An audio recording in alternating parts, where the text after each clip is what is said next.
Pada episode sebelumnya, Sujoni menyerang kantor aparat dengan menggunakan buto ijo yang ia pelihara.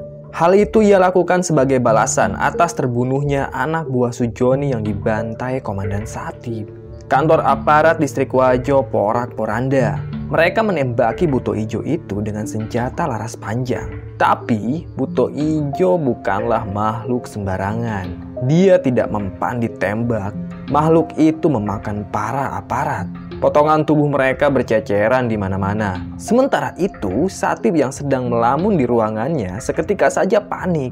Bumi terguncang seperti ada gempa.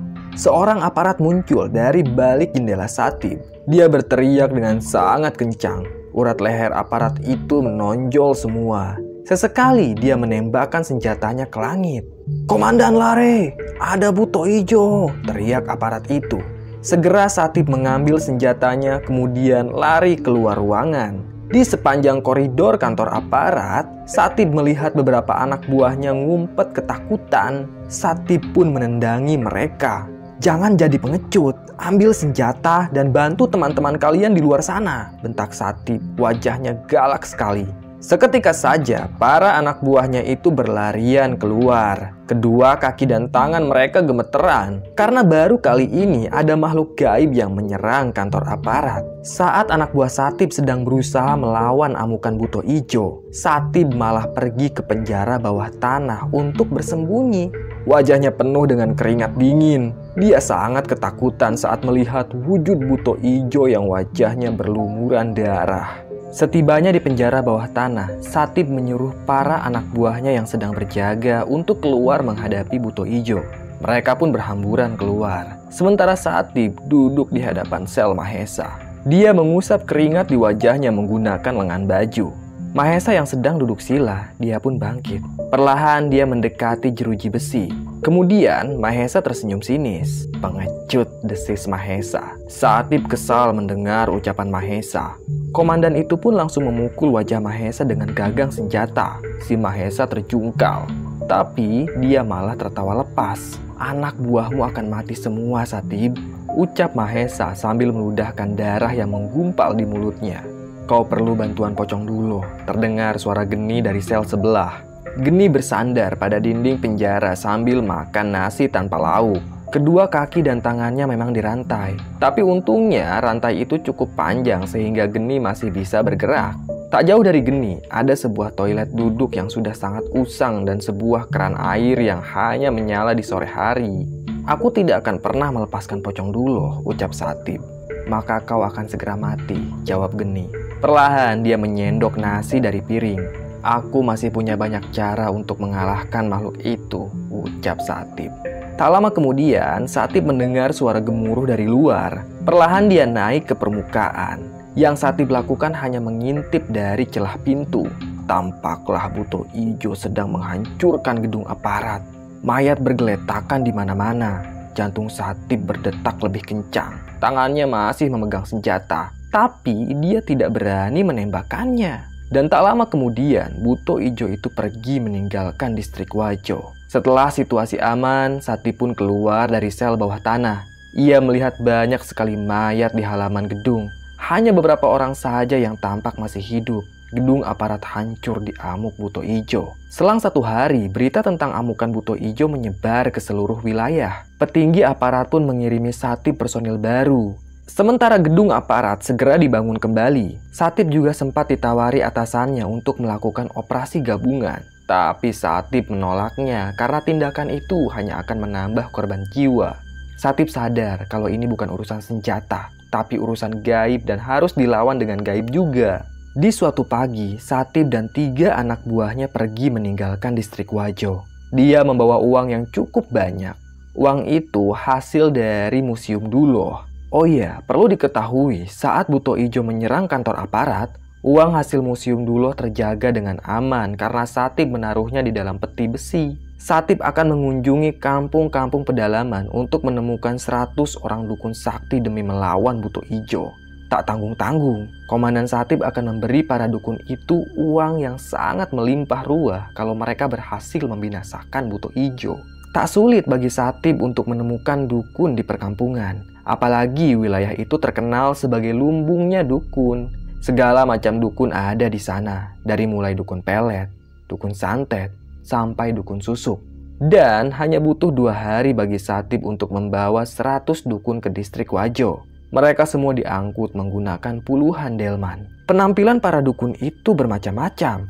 Ada yang gendut, ada yang kurus, ada yang sangar, ada juga yang kalem. Tentu mereka bukan orang sembarangan. Para dukun itu dikumpulkan tepat di halaman kantor aparat. Saat itu, kantor tersebut masih dalam tahap pembangunan. Kemudian, dari 100 dukun itu, Satip memilih Abah Jalu sebagai pemimpin para dukun. Perawakan Abah Jalu ini kurus, tapi dia terbilang dukun paling sakti dan terkenal. Konon katanya, Abah Jalu pernah menaklukkan teror genderuwo di kampungnya. Maka dari itu, Satip sangat percaya akan kesaktian Abah Jalu. Singkat cerita, tepat jam 10 malam, mereka pun berangkat ke Sungai Pamatang. Para dukun itu diantar menggunakan puluhan delman. Tak ada satupun aparat yang ikut ke sana karena kebetulan Abah Jalu tahu lokasi Sungai Pamatang. Sesampainya di pertigaan, mereka semua turun dari delman, lalu jalan kaki menuju Sungai Pamatang yang jaraknya tidak jauh dari sana. Setibanya di pinggir sungai, Abah Jalu menyuruh para dukun itu untuk berhenti. Kemudian Abah Jalu duduk sila. Dia juga menyuruh 99 dukun lainnya untuk mundur beberapa langkah. Abah Jalu kemudian mengeluarkan sebuah keris dari serangkanya. Keris itu berwarna keemasan. Ada aksara Jawa kuno yang terukir pada keris tersebut. Namun, sesakti-saktinya keris Abah Jalu tetap tidak akan bisa menandingi kesaktian keris yang tertancap pada tubuhnya dulu. Tak lama kemudian, Abah Jalu menancapkan keris itu ke tanah. 99 dukun lainnya juga ikut duduk sila. Mereka mengeluarkan senjata masing-masing dari mulai golok, keris, kujang, dan pisau keramat. Mereka juga ikut menancapkan benda sakti itu ke tanah, lalu memejamkan mata sambil komat kamit. Tak lama kemudian, asap mengepul mengelilingi 100 dukun yang sedang duduk sila di pinggir sungai. Itu bukanlah asap sembarangan. Asap yang dikeluarkan para dukun tersebut bisa menghancurkan demit. Dan benar saja, tak lama kemudian terdengar suara gemuruh jeritan yang bersumber dari pepohonan. Itu adalah jeritan ratusan demit yang merasa terusik dengan kehadiran para dukun sakti. Kemudian di seberang sungai tampaklah Sujoni berdiri sambil tersenyum sinis. Sujoni yakin bisa mengalahkan para dukun itu. Sujoni pun duduk sila sambil membaca mantra. Dan tak lama kemudian, permukaan sungai itu mengeluarkan gelembung-gelembung air seperti ada makhluk yang akan keluar dari dalam sungai. Lalu muncullah Buto Ijo dari dalam sungai. Dia meraung, suaranya menggema di langit. 100 dukun tak kunjung membuka mata mereka. Tampaknya mereka semua fokus membaca mantra. Sujoni menyuruh Buto Ijo untuk menghabisi para dukun itu. Namun saat Buto Ijo menyerang mereka, tiba-tiba saja seperti ada perisai yang menghalangi Buto Ijo. Dukun-dukun itu tak bisa disentuh sama sekali. Mereka malah terus mengeluarkan asap sakti. Tapi tampaknya asap itu tak mempan pada Buto Ijo. Makhluk besar dan tinggi itu terus berusaha menyerang para dukun. Hingga akhirnya Abah Jalu bangkit. Dia mencabut kerisnya yang tertancap di tanah, kemudian lari menuju Buto Ijo. Abah Jalu melompat dengan sangat tinggi. Lompatannya itu tak wajar. Pasti Abah Jalu menggunakan kesaktiannya. Untungnya lelaki itu berhasil menancapkan keris tepat di kepalanya Buto Ijo. Abah Jalu bergelantungan di sana. Sementara 99 dukun lainnya juga mulai bangkit. Mereka menyerbu Buto Ijo dengan senjata sakti yang mereka miliki. Senjata-senjata itu berhasil ditancapkan pada tubuh Buto Ijo. Seketika saja Buto Ijo ambruk. Ia terkapar di tepi sungai. Walau sudah ambruk, tapi wujud Buto Ijo itu tidak menghilang. Pasti mantra para dukun berhasil menahan Buto Ijo agar tidak kembali ke alam gaib. Kini 100 dukun itu duduk sila mengelilingi Buto Ijo. Mereka kembali membaca mantra-mantra. Tujuan Abah Jalu adalah melumpuhkan makhluk gaib itu untuk selamanya, agar tidak ada lagi orang yang bisa menyalahgunakan Buto Ijo. Melihat kejadian itu, Sujoni tak tinggal diam. Dia berteriak marah-marah pada Buto Ijo. "Ayo bangun, lawan mereka!" teriak Sujoni.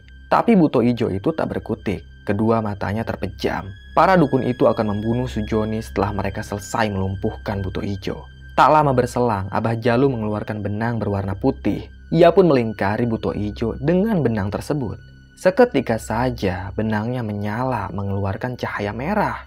Kedua mata Buto Ijo kembali terbuka. Ia meraung seperti sedang kesakitan. Sesekali Buto Ijo itu mengamuk. Tapi benang sakti milik Abah Jalu menahan amukan Buto Ijo. Perlu kalian ketahui, benang itu pernah Abah Jalu gunakan untuk menaklukkan genderuwo. Tapi sayangnya, selang beberapa saat, benang sakti milik Abah Jalu tidak cukup kuat untuk menahan amukan Buto Ijo yang semakin marah.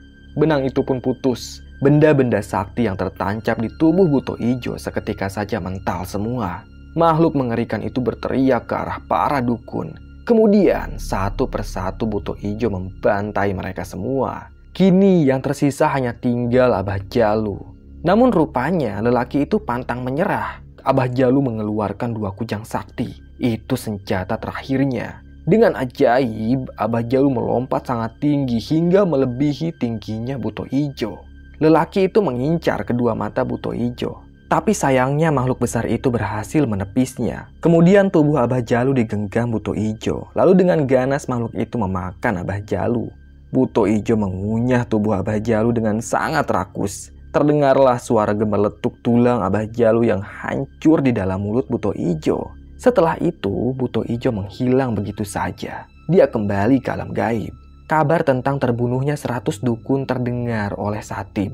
Dan seketika saja, Satib punya ide brilian. Komandan Satib teringat pada kesaktian Mahesa dan Geni. Kedua anak itu bisa dimanfaatkan untuk melawan Buto Ijo. Sebenarnya terlalu berisiko kalau harus menyuruh Geni untuk menaklukkan Buto Ijo. Tapi apa peduli Satib? Kalaupun Geni mati dalam pertempuran itu, Satib sama sekali tidak akan merasa bersalah. Satib pun pergi ke penjara bawah tanah. Dia dikawal oleh 2 orang anak buahnya yang bersenjata lengkap. Seperti biasa, Satib datang ke sel itu sambil merokok kretek. Lelaki itu mau menawarkan kesepakatan pada Mahesa dan Geni. "Mahesa, kemarilah," kata Komandan Satib dari luar jeruji penjara. Mahesa perlahan mendekat. Wajah anak itu sangat waspada. Satib juga menyuruh anak buahnya untuk membuka rantai Geni. Tapi wanita itu terus ditodong senjata karena memang Geni sangat berbahaya. "Aku ingin menawarkan kesepakatan pada kalian," ucap Satib. "Kesepakatan apa?" tanya Geni. "Kalau kalian berdua berhasil mengalahkan Buto Ijo, maka kalian akan kubebaskan dan Pocong Duloh jadi milik kalian," ucap Satib. "Soal kau Mahesa, aku bisa mempertanggungjawabkan kebebasanmu di pengadilan. Kalau kau bisa mengalahkan Buto Ijo itu, maka hukumanmu akan dihapuskan," ucap Satib. Jelas Mahesa dan Geni sangat setuju dengan kesepakatan itu. Malam pun tiba, Mahesa dan Geni diantar oleh 3 orang aparat ke Sungai Pamatang. Setibanya di pertigaan, mereka berdua turun. Salah seorang aparat memberitahu Mahesa tentang lokasi Sungai Pamatang. Lalu Mahesa dan Geni menelusuri jalan kerikil itu. Mereka berdua dibekali sebuah senter. Di sepanjang perjalanan, Geni tak bicara apapun. Wanita itu mengepalkan tangan kanannya. Geni tak sabar ingin segera menghabisi Buto Ijo. Saat ayahnya hilang, Geni sempat melihat bayangan besar di hutan. Bisa jadi itu bayangan Buto Ijo. Mereka berdua berjalan sejajar di tengah kegelapan. Hanya cahaya senter dan rembulan yang menyinari mereka. Sesekali Mahesa melirik Geni. Umur wanita itu jelas lebih tua beberapa tahun saja dari Mahesa. Tapi perawakan mereka sama, tingginya juga sama. "Berhenti melirikku," ucap Geni tanpa menoleh pada Mahesa. Mahesa pun gelagapan. "Maaf, aku hanya heran kenapa Satib tega memenjarakanmu," kata Mahesa. "Dia memang aparat bajingan, lihat saja nanti. Aku pasti akan balas dendam," ucap Geni. Mereka berdua pun terus berjalan menuju Sungai Pamatang. "Ingat Mahesa, setelah kita mengalahkan Buto Ijo, kau harus membantuku untuk mencari keberadaan ayahku," kata Geni tanpa menoleh pada Mahesa. "Iya, aku pasti membantumu," timpal Mahesa. Tak lama kemudian, mereka pun tiba di Sungai Pamatang. Mahesa mual saat melihat potongan tubuh manusia di pinggir sungai. Itu potongan tubuh para dukun yang dibantai Buto Ijo. Tak lama kemudian, terdengar suara tawa Sujoni dari seberang sungai. Mahesa menyorotkan senter ke seberang sungai. Tapi tak ada Sujoni di sana. Ternyata lelaki itu sedang nangkring di atas pohon sambil menertawakan Mahesa dan Geni. "Kenapa komandan sialan itu malah mengirim bocah ingusan seperti kalian?" tanya Sujoni dari atas pohon. Kini Mahesa bisa melihat wujud Sujoni. "Kami kesini untuk menjemput nyawamu," ucap Mahesa. Sementara itu, Geni sudah tidak sabar ingin menyerang Sujoni dengan ajian Brajamusti. Kedua tangan Geni pun mengeluarkan api. Tak lama kemudian, sungai bergemuruh. Buto Ijo keluar dari permukaan sungai. Geni dan Mahesa tercengang-cengang melihat penampakan Buto Ijo. "Bunuh mereka," kata Sujoni. Geni loncat, kedua tangannya mengeluarkan api. Mahesa terkagum-kagum melihat kesaktian Geni. Namun sebelum Geni berhasil menghujamkan api Brajamusti, tubuhnya malah mental terkena tinjuan Buto Ijo. Darah keluar dari mulut Geni. Mahesa pun tak tinggal diam. Dia mengeluarkan sebuah golok dari serangkanya. Ia hendak menebas kaki Buto Ijo. Namun sayangnya makhluk mengerikan itu menginjak tubuh Mahesa sampai remuk. Kini Buto Ijo itu naik ke permukaan. Dia menghampiri Geni dan hendak memakan wanita itu. Dengan sisa tenaga yang ada, Geni bangkit. Api Brajamusti kembali menyala. Wanita itu lari menghampiri Buto Ijo. Kemudian api Brajamusti berhasil dihujamkan tepat pada kaki kanan makhluk itu. Kekuatan Brajamusti sangat besar sehingga membuat Buto Ijo terjungkal. Dia pun meraung, suaranya menggema di langit. Geni langsung lompat untuk menghujamkan api Brajamusti ke wajahnya Buto Ijo. Seketika saja Buto Ijo kesakitan. Dia menutupi wajahnya dengan kedua tangan. Namun rupanya serangan Geni membuat Buto Ijo semakin marah. Kemudian dengan tangannya yang besar, makhluk itu menggibaskan tubuh Geni sampai terpental jauh. Geni kembali muntah darah. Dia terkapar tak berdaya di bawah batang pohon. Sementara Mahesa remuk diinjak Buto Ijo. Tapi dia pasti akan pulih kembali berkat ajian Pancasona. Sayangnya Mahesa butuh waktu agar bisa hidup kembali. Buto Ijo menggibas-gibaskan kepalanya. Dia masih kesakitan akibat terkena api Brajamusti. Kini makhluk besar itu semakin marah. Dan saat Buto Ijo hendak memakan Geni, tiba-tiba saja muncul seorang lelaki dari kegelapan. Lelaki itu tampak tidak asing. Dia menggunakan seragam aparat tapi tidak membawa senjata api. Tangan kanannya menggenggam sebuah keris. Itu adalah keris yang tertancap di perutnya dulu. Lelaki itu pun berjalan perlahan ke arah Buto Ijo. Wajahnya semakin terlihat jelas. Ternyata dia adalah Komandan Satib. Dia berdiri tepat di hadapan Buto Ijo yang tubuhnya besar dan tinggi. Tapi tunggu dulu, ternyata Satib tidak datang sendirian. Di belakangnya Satib ada Pocong Duloh yang melayang perlahan. Wajah pocong itu tampak sangat mengerikan. Giginya tajam semua. Kedua matanya hitam pekat. Lalu Satib pun berkata, "Maju kau bangsat," kata Satib. Bersambung. Terima kasih sudah menyimak cerita Mbah. Tunggu kelanjutannya ya. Tetap sehat dan salam getih.